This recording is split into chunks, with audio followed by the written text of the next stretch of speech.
नचबे ना जदी टरोली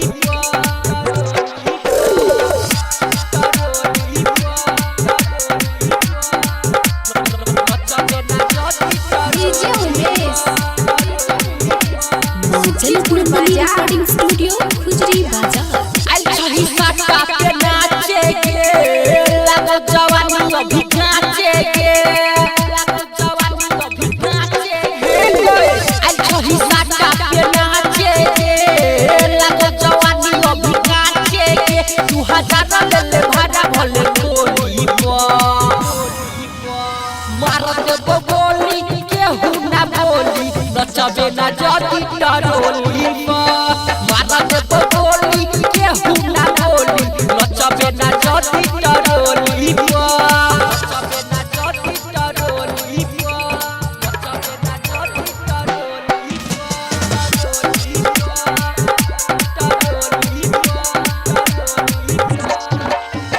डीजे उमेश सुखीपुर बाजार।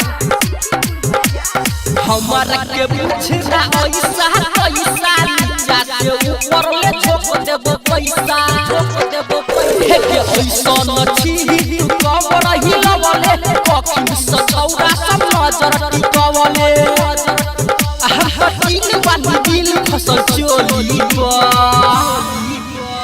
मार देबो गोली के हुना बोली नचबे ना जदी टरोली मार देबो गोली के हुना बोली नचबे ना जदी टरोली नचबे ना जदी टरोली नचबे ना जदी टरोली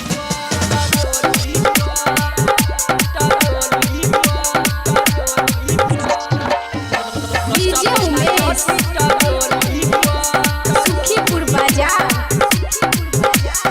आई माई करै छे जाई छेल जाई ओ मुके गोली करे दे जुआई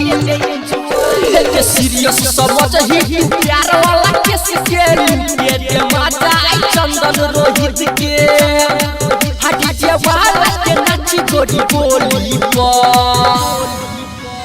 मार दे गोली के हुना बोली नचबे ना जदी टरोली मार दे गोली के हुना बोली नचबे ना जदी टरोली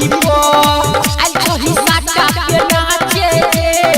लागल जवानी अभी नाचे के 2000 ले ले भाड़ा भले गोली मार दे गोली के हुना बोली नचबे ना जदी टरोली मार दे गोली के हुना बोली नचबे ना जदी टरोली जनक नंदनी रिकॉर्डिंग स्टूडियो खुजरी बाजार।